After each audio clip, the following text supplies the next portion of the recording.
And to be the prince, you get a bit of transformation as well. What? Yeah, that's the one.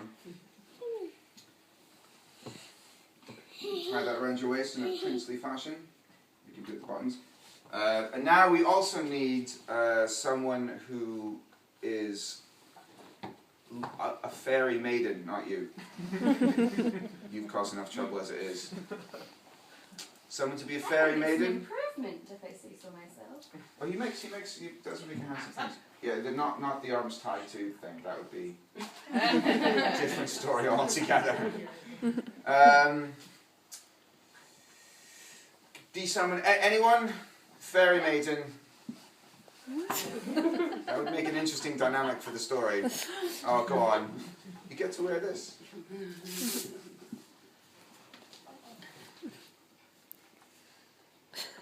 It's going to be, oh, here we go. Yes. Because you're all wusses. Yeah! That's what we like. That's what we like to hear. Don't high-five me, you don't wuss at all. What was I called for? I was going to tell him to be a fairy maiden, but stop it. There you go. You just wrap around you. It's got sticky stuff. There we go. And now lastly, we need someone very tall and very strong Look at you. and very thick. All right, I'm on here. Meet my son. Okay.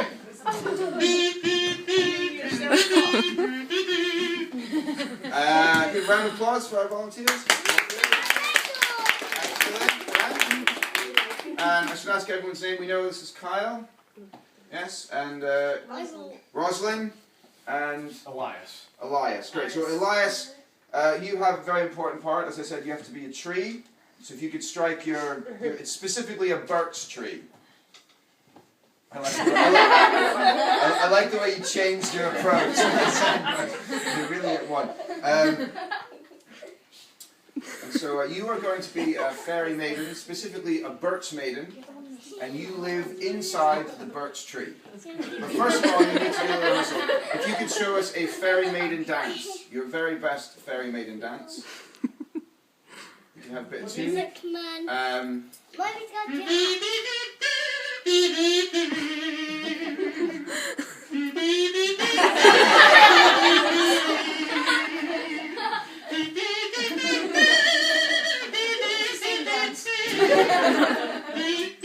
Excellent, grand.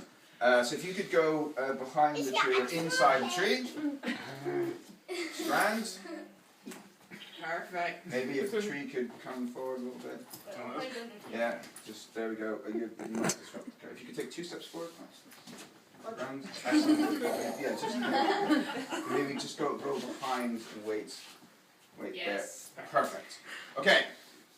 So this is mostly about you, which I know is probably the main reason that you volunteered. So it's all about you. So you are a prince. Okay. So can you step forward and show us your most princely pose, manly superhero action figure type pose? Brilliant.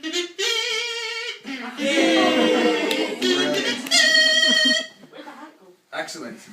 Oh yeah, that's true. Like every prince needs a hat. There we go.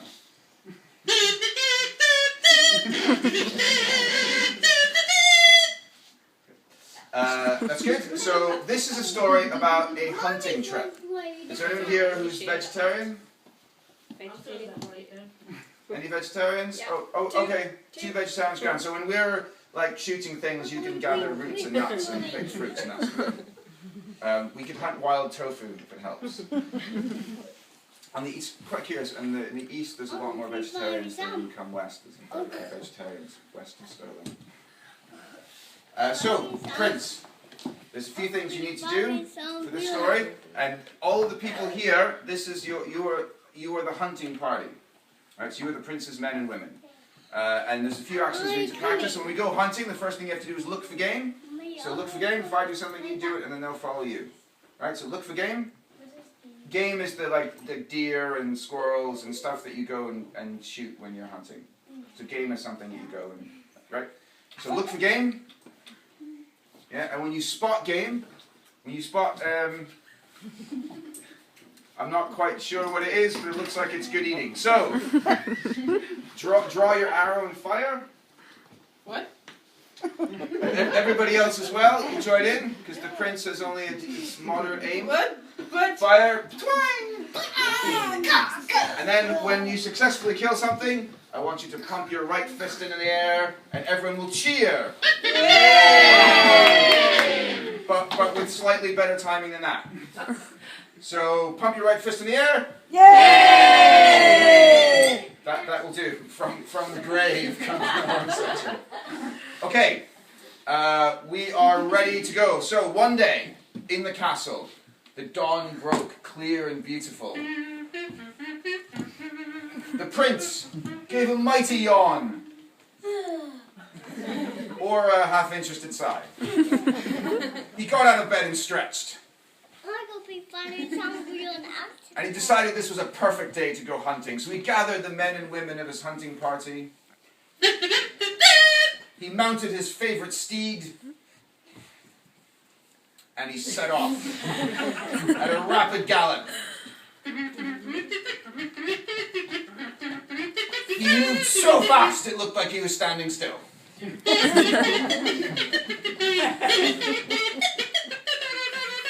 Eventually, he came to a beautiful clearing in the woods. There was a lovely birch tree in the middle. He decided to make his camp there, and there he would hunt. So that he and his men and women looked for game. Look for game, look for game.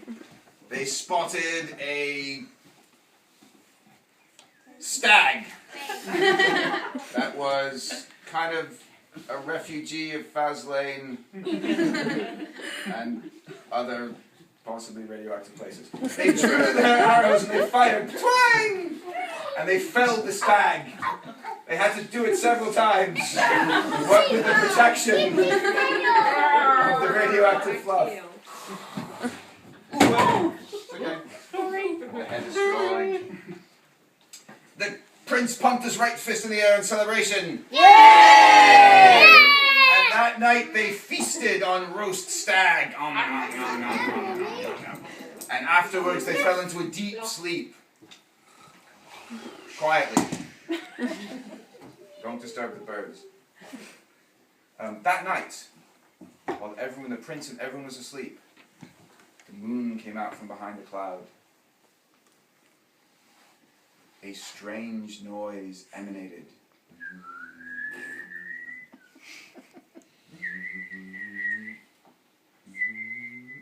A crack formed in the birch tree as the light of the moon shined on it. And through the crack came the birch maiden. I'm sorry. Who was not a devotee of method acting. She danced her dance.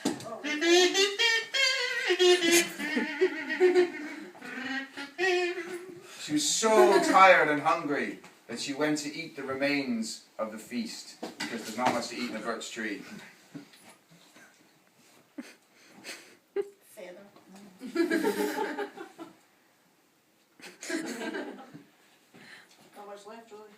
After devouring all that was left, she danced, somewhat heavy-footed, back through the crack, kind of, into the tree. Well, that next morning the prince woke with a mighty yawn. Somewhat mightier than last time. And he decided he went to eat his breakfast, the remains of the feast, but it was gone. It was all gone. So he started accusing the men and women of his hunting party for eating the food in the night. It was you, he said. He said again. And they all shook their heads and so there's nothing left to do but look for more game. So they searched the woods for game. And this time they spotted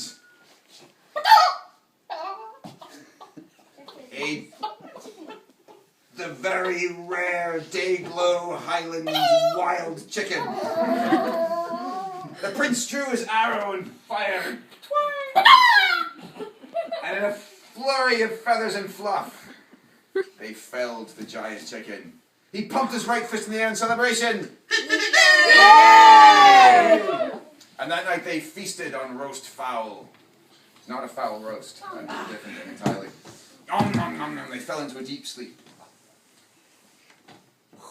Definitely quieter this time.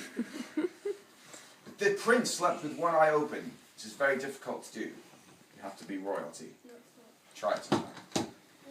And again the moon came out from behind a cloud, and again it cast silvery light onto the birch tree, and a weird noise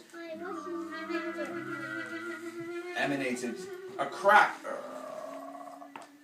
opened in the birch tree. On you go. Said the tree in a very surprising twist of anthropomorphication that this story has not experienced in many, many, many tellings. She danced her dance. She went to eat the remains of the feast again.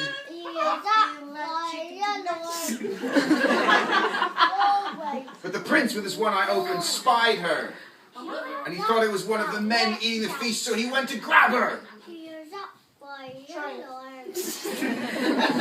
But then he looked into her eyes. She looked into his. And they both knew that they could not do each other any harm, for they fell madly in love.